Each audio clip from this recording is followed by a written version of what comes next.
तो पटना हाईकोर्ट की रेगुलर मजदूर भर्ती प्रक्रिया अपने अगले बहुत ही जरूरी पड़ाव पर आ गई है, इंटरव्यू।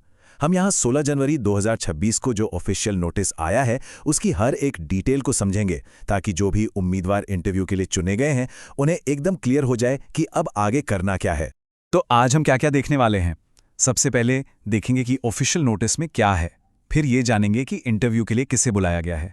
इसके बाद बात करेंगे इंपॉर्टेंट डेट्स की, मतलब आपकी इंटरव्यू टाइमलाइन। फिर आती है सबसे ज़रूरी चीज़, डॉक्यूमेंट चेकलिस्ट। साथ ही कुछ बहुत ही क्रिटिकल रूल्स हैं जिन्हें जानना ज़रूरी है। और आखिर में अपना एडमिट कार्ड कैसे डाउनलोड करना है ये भी समझेंगे। तो चलिए एक एक करके सब कुछ देखते हैं। तो सबसे पहला और शायद सबसे बड़ा सवाल यही है कि इंटरव्यू के लिए आखिर बुलाया कैसे गया है। इसका सीधा सा जवाब स्किल टेस्ट के नतीजों में छुपा है। चलिए जरा आंकड़ों पर एक नजर डालते हैं। देखिए, स्किल टेस्ट के लिए टोटल 3,498 कैंडिडेट्स को बुलाया गया था। अब इनमें से 3,229 लोग आए और क्वालिफाई भी हुए, लेकिन 269 कैंडिडेट्स वो आए ही नहीं। तो यही जो 3,229 का नंबर है ना, यही तय कर रहा है कि इंटरव्यू में कौन बैठने वाला है।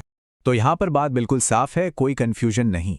इंटरव्यू का कॉल लेटर सिर्फ और सिर्फ उन्हीं 3,229 कैंडिडेट्स को आएगा जो स्किल टेस्ट में बैठे थे। मतलब अगर कोई स्किल टेस्ट में एब्सेंट था तो समझ लीजिए कि वो इस भर्ती प्रक्रिया से अब बाहर है। सिंपल। ओके, अब आते हैं डेट्स पर। ये वो तारीखें हैं जिन्हें हर क्वालिफाइड कैंडिडेट को अपने कैलेंडर में अभी के अभी मार्क कर लेना चाहिए। ये बहुत ही क्रूशियल हैं, तो ध्यान से सुनिएगा।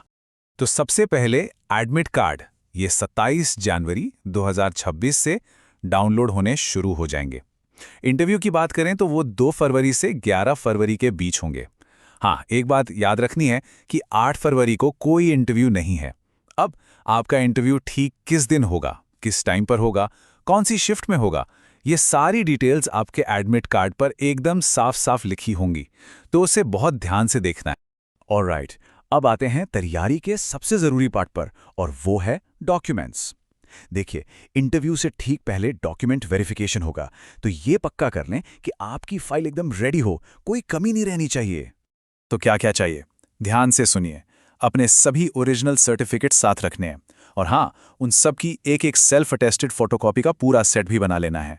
इसमें क्या क्या आएगा, आपका एज प्रूफ, मतलब मैट्रिक का सर्टिफिकेट या बर्थ सर्टिफिकेट, आपकी एजुकेशनल क्वालिफिकेशन की सारी मार्कशीट्स और सर्टिफिकेट्स, आपका कास्ट या कैटेगरी सर्टिफिकेट, रिजर्वेशन के लिए डोमिसाइल सर्टिफिकेट, और अगर लागू होता है तो पीडब्ल्यूडी सर्टिफिकेट। ये पूरी लिस्ट। अब यहाँ एक बहुत ही इंपॉर्टेंट रूल है जिस पर ध्यान देना होगा। आपके जितने भी सर्टिफिकेट्स हैं ना, वो सब उस डेट तक वैलिड होने चाहिए जिस दिन ऑनलाइन एप्लीकेशन फॉर्म भरा गया था। अगर कोई सर्टिफिकेट उस तारीख के बाद का बना हुआ है तो वो एक्सेप्ट नहीं किया जाएगा। ये एक छोटी सी डिटेल है, पर इसकी वजह से बहुत बड़ी दिक्कत हो सकती है, तो इसका खास ख्याल रखें। चलिए अब कुछ और सीरियस रूल्स को समझते हैं। इन्हें जानना और मानना बहुत जरूरी है, वरना कैंडिडेचर पर सीधा असर पड़ सकता है। रिजर्वेशन को लेकर नियम बहुत स्ट्रिक्ट हैं। अगर कोई कैंडिडेट जो रिजर्वेशन का फायदा लेना चाहता है, वो अपना डोमिसाइल सर्टिफिकेट या जो भी रिक्वायर्ड कैटेगरी सर्टिफिकेट है वो नहीं दिखा पाता, तो क्या होगा, उसे सीधा अनरिजर्व्ड यानी यूआर कैटेगरी का मान लिया जाएगा। मतलब रिजर्वेशन का कोई फायदा नहीं मिलेगा, बात खत्म। जो कैंडिडेट्स ओएच कैटेगरी यानी ऑर्थोपेडिकली हैंडीकैप्ड कैटेगरी से हैं, उनके लिए एक एक्स्ट्रा स्टेप है। इंटरव्यू के टाइम पर ही एक मेडिकल बोर्ड उनका मेडिकल एग्जामिनेशन करेगा। ये उनकी डिसेबिलिटी को वेरीफाई करने के लिए किया जाएगा। और आखिर में कुछ और बातें जल्दी से जान लेते हैं। पहली, ये याद रखें कि आपकी कैंडिडेचर हर स्टेज पर प्रोविजनल ही है। दूसरी, इंटरव्यू शेड्यूल बदलने की कोई भी रिक्वेस्ट एंटरटेन नहीं की जाएगी। जो डेट और टाइम मिला है वही फाइनल है।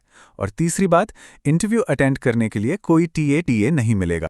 तो अब आते हैं फाइनल एक्शन आइटम पर, जो सबसे ज़रूरी है, अपना एडमिट कार्ड डाउनलोड करना। इसके बिना तो इंटरव्यू हॉल में एंट्री ही नहीं मिलेगी। प्रोसेस बहुत सिंपल है। पटना हाईकोर्ट की ऑफिशियल वेबसाइट पर जाना है, वहां रिक्रूटमेंट सेक्शन में। फिर 27 जनवरी से अपने लॉगिन क्रेडेंशियल्स डालकर एडमिट कार्ड डाउनलोड कर लेना है। और हाँ, अपने रजिस्टर्ड मोबाइल और ईमेल पर भी नजर बनाए रखें, वहां भी अपडेट्स आ सकते हैं। एक बात बिल्कुल साफ समझ लीजिए, एडमिट कार्ड सिर्फ और सिर्फ ऑनलाइन ही मिलेगा। इसे पोस्ट से या किसी और तरीके से घर पर नहीं भेजा जाएगा। तो वेबसाइट चेक करते रहना, ये पूरी तरह से कैंडिडेट की जिम्मेदारी है। तो अब सारी डिटेल्स एकदम क्लियर है, तैयारी को फाइनल टच देने का टाइम है। ये सोचने वाली बात है कि पूरी तरह से कॉन्फिडेंट फील करने के लिए आज रात सबसे पहले कौन सी एक चीज़ डबल चेक करनी है। क्या वो डॉक्यूमेंट्स की फाइल है या कैलेंडर में मार्क की हुई डेट्स? इस पर ज़रूर सोचिएगा। सभी को इंटरव्यूज़ के लिए बहुत बहुत शुभकामनाएं।